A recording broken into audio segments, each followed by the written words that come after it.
Good day mga moms and sirs!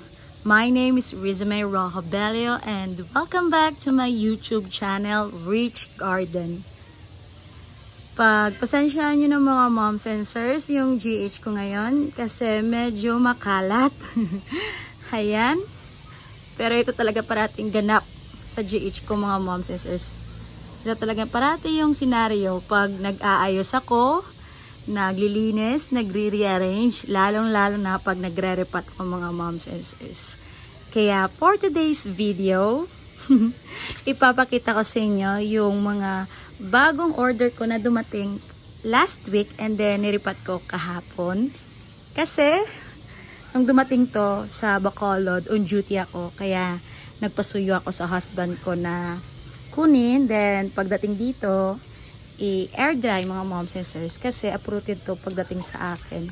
Pina-uproot ko to sa mga sellers ko. Ayan. Diba? Ang lalaki at ang gaganda mga moms and sirs. Dalawang sellers yung inorderan ko nito.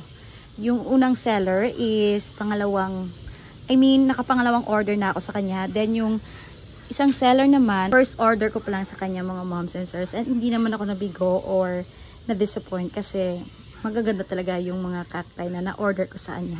At napaka-healthy pa. Ayan. Sandali.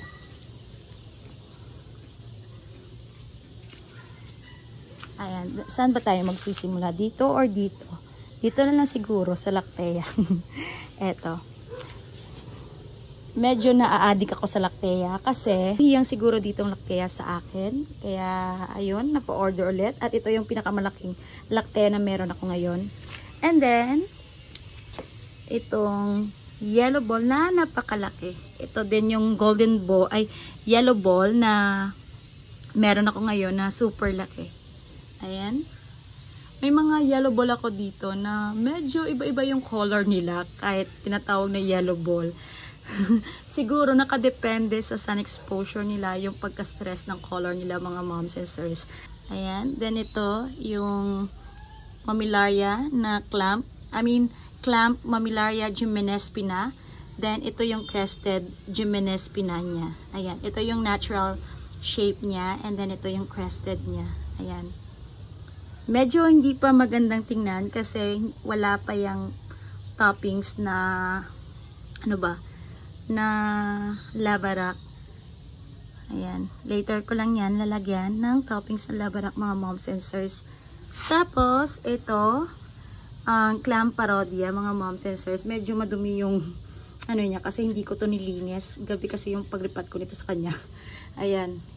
Linisin ko to pag naka-oras ako mga moms and sirs. Tapos, ito, yung crested blue boy na meron din ako dito. Pero dahil mabait yung blue boy dito sa akin, kaya ayan, napa-order ako. Ang ganda ng form. Sandali. Mas maganda siguro yung form dito sa likod. Ayan, tingnan niyo. Ayan. Diba? Ang ganda. And then, itong clamp na old man, na meron din ako dito, na mas mataas at mas malaki pa. Ayan. Tapos, ito, yung tawag dito is Lubivia SP. Ayan. Ang ganda nito ng shape niya. At as in, ang ganda. Maraming babies pa. Ayan. Tapos, napakaswerte ko lang kasi nakabili ako ng clamp na golden barrel na mura lang mga moms and sirs. Kasi, minsan ka lang makakita ng golden barrel na clamp. Tapos, mahal pa. Kaya napakaswerte ko mga moms and sirs. Ayan, medyo madilim na kasi almost 6 na ata. Okay lang yan. Bibilisan lang natin itong video na to. And then, ito, mga moms and sirs, crested na monkey's tail. Meron naman ako dito, kaya bumili lang ako kasi maganda yung formation niya. Ayan na naman tayo. Kahit meron na, bibili pa din. Ayan. Tapos ito naman, yung white magnificus mga moms and sirs. May white magnificus naman ako dito, pero mahaba yung shape niya. Ito naman is pabilog mga moms and sirs. Ayan. Tapos ito, ano ba to? Aray, ano bang tawag dito? Kalimutan ko. ang Ributya Krzyana. Ayun. Alam niyo mga moms and sirs, mas challenging yung mga IDs or yung mga pangalan ng mga cacti kumpara sa mga succulents, mga moms and sirs, as in. Kasi parang nauutalot ako sa mga ID nila. Or siguro nasanay lang ako sa mga pangalan ng mga succulents, parang ganon. Pero hirap eh, hirap talaga as in. Katulad nito, Ributya Krzyana, oh, di ba? Ganda ng pangalan. Tapos ito, white scupa. And then ito. Ito yung nagagandahan ko, yung crested. Ano ba to? Nakalimutan ko. Ilalagay ko na lang dito sa screen yung pangalan niya kasi nakalimutan ko. Ito, ang dalawang heads to. Ito yung bagong order. Tapos ito, ang stable na to sa akin. Pinag-isa ko na lang para mas magandang tingnan. Ayan. Diba? Nakatipid pa ako ng pots. Ayan.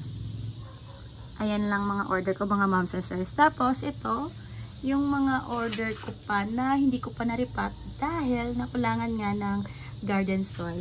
Pero pag dumating yan, later, kasi uuwi dito yung husband ko later, sana na makabili siya ng garden soil, mga moms and sirs, para maripat ko na. Kasi minsan nakakalimutan niya.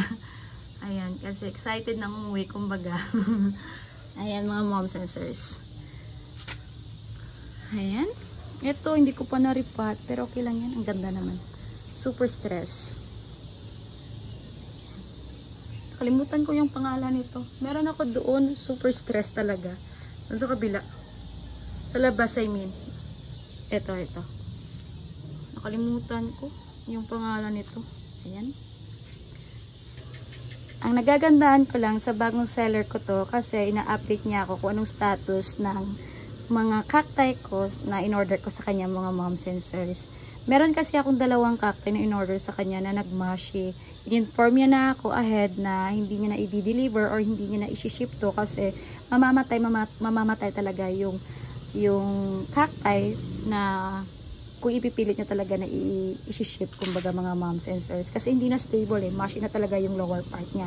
Kaya yun, kahit ganun lang, nagpapasalamat pa din ako sa kanya. Kasi meron ako ditong cacti na in-order last time na dineliver lang kahit super mashi na yung ilalim niya.